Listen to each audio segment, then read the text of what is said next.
Hey, the Soul Matters themes provoke me to think about subjects that I perhaps otherwise would not think of, and such is the case today, thinking about the subject of trust.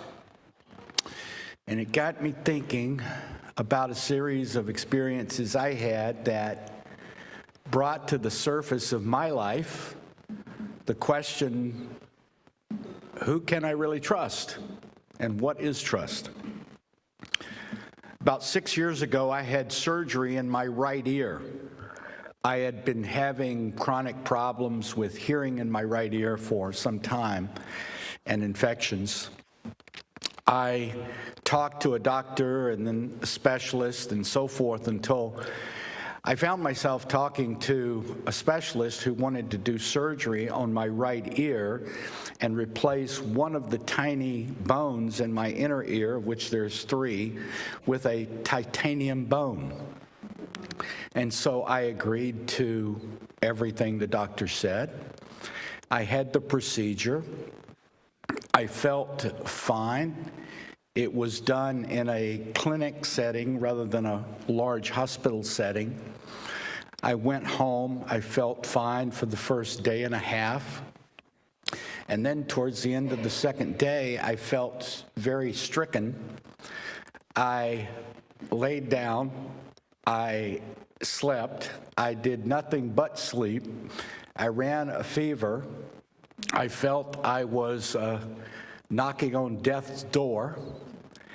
And my wife, Alphys, who was taking care of me in every possible way, called the doctor, and he understood what my wife said to him and said in reply, well, it has nothing to do with the procedure you had here, so call your primary physician. We didn't much like that. He was a member of the church, by the way, where I was the interim minister. I'll note in passing that he was not up to date on his pledge payments, but I don't need to go down that alley any further. So I was like that for a day more, and my wife finally gathered me in our car. It was very hard for me to get there. Went to my primary physician, and he gave me every conceivable test, MRIs, blood tests of every conceivable type, checking for COVID, for flu, for this, for that. Nothing. He prescribed 2 very strong antibiotics, and a day later I began to feel better.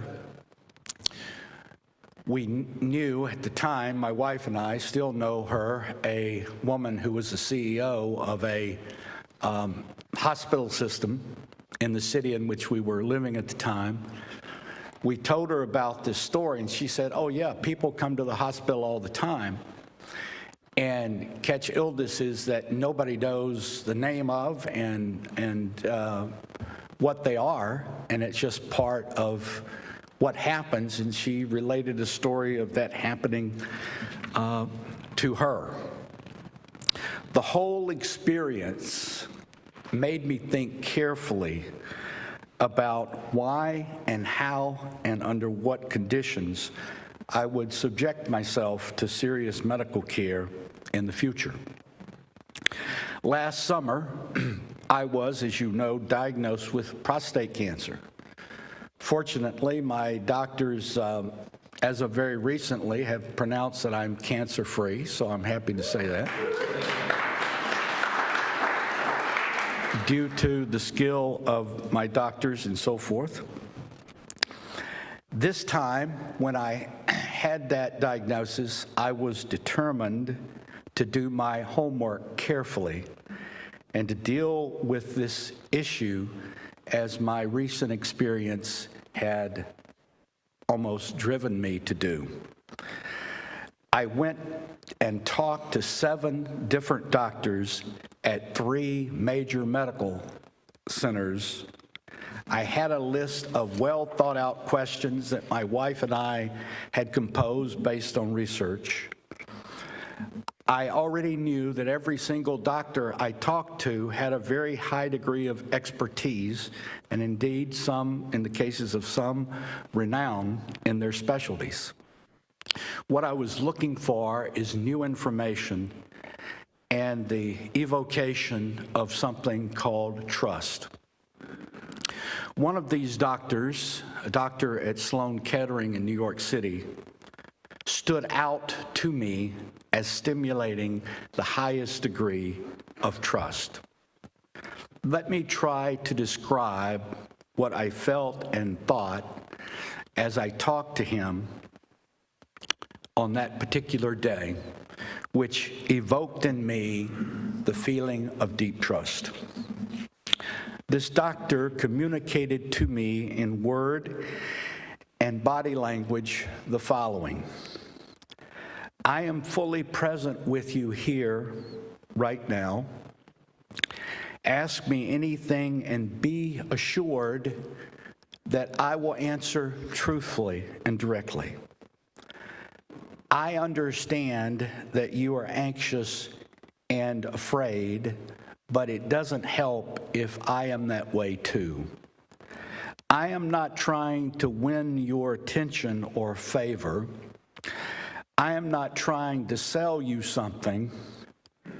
I have a commitment to truth and facts, and I have a commitment to help people in need. Trust is like a flower that blooms when the right conditions show up. What are these conditions? Radical honesty,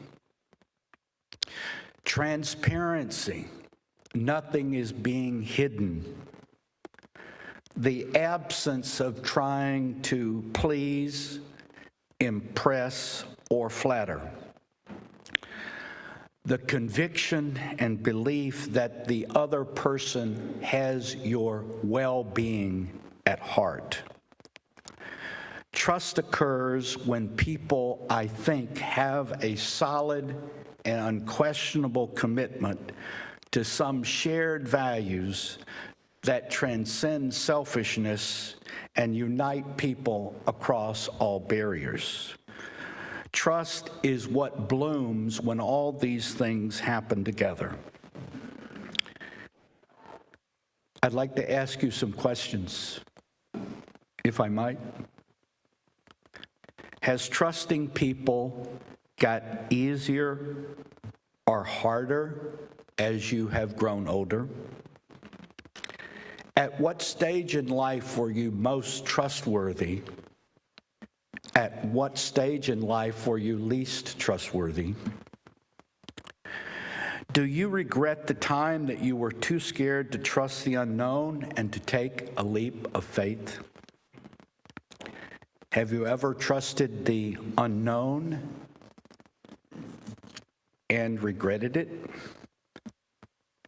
Have you done more battling your body than trusting it?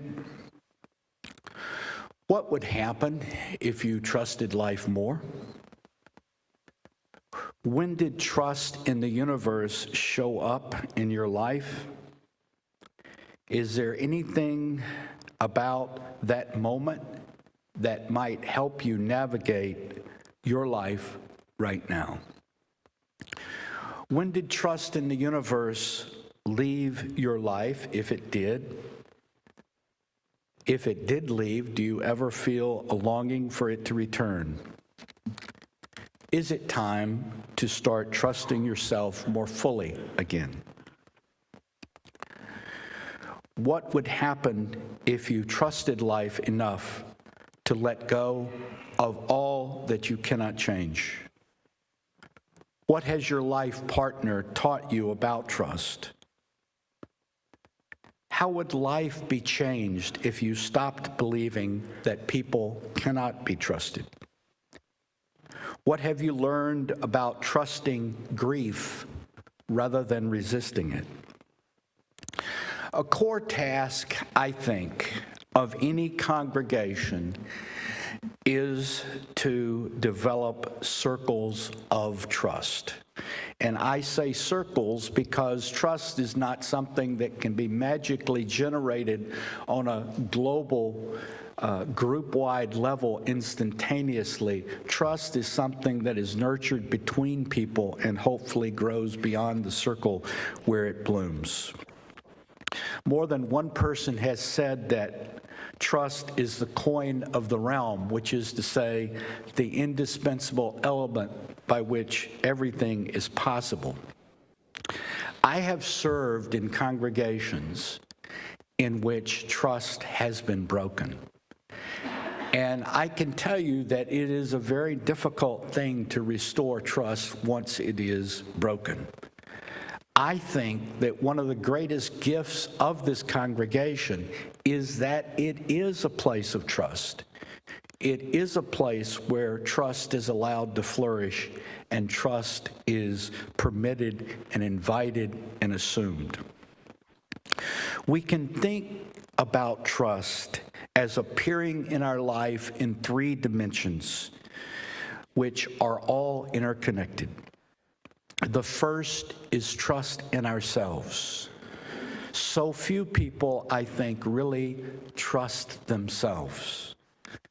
In what ways can we trust ourselves more? Trust our senses, trust our feelings, trust our thoughts, trust our intuition. To be able to resist other people telling us what we sense, feel, think, and intuit, but trusting it. To be able to stand up for ourselves and to resist questioning what we really believe, think, feel, sense, and intuit. This is what it means to trust self. The second is trust in others. Who is honest? Who is transparent? Who has our well-being at heart?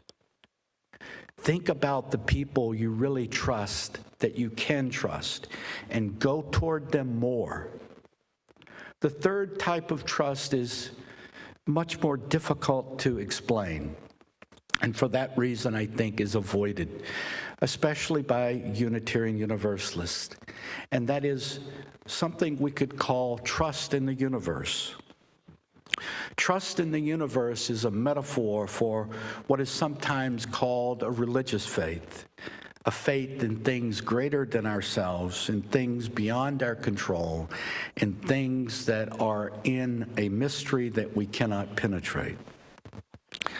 I am not gifted with the gift of faith that allows me to sense that there is a deity in control of our lives, like a parent is in control of a child's life. But I do believe that there is a lot that is unknown and unknowable to us that we must either trust or not trust, and I definitively choose trust.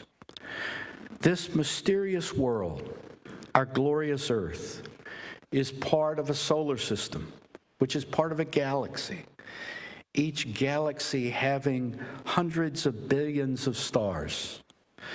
There are over 2 trillion observable galaxies and unknown numbers of more, which is part of a universe that is, for all we know, infinite. And all of this is far, far, far beyond our ability to grasp and understand. We understand in small part enough to know we know so little about so much. And we encounter this wondrous universe on the tiny shoreline of our earth, right here, right now, in the blowing of the wind, in the green grass, in the trees, the plants, the turning of the seasons, the great parade of life that marches before us every day, every moment. Do we trust this marvelous world and the universe it belongs to, unfolding before us? I trust and I vote yes. I take some comfort that there is something greater than the march of human folly. So there is trust in self, trust in others, and trust in the universe. By these, it is possible to walk this earth in a path of peace and some certainty, hopeful for what could be and what may be. This concern about trust is not an idle reflection, for trust, as I know and as I'm sure you know, is an indispensable part of relationships, congregations, and society. And yet today, society has so little trust. Trust can be violated and easily lost. And so it is vital to nurture trust in every possible way, but to ensure that trust does not mean gullibility. There is so much dishonesty happening right now, right before us. It is important to help people find a place where they can trust the people around them. It is so important in these days that we be a harbor of safety where people can find others to trust as we go through these days of high folly in high places. May it be so. Amen. Could we now stand?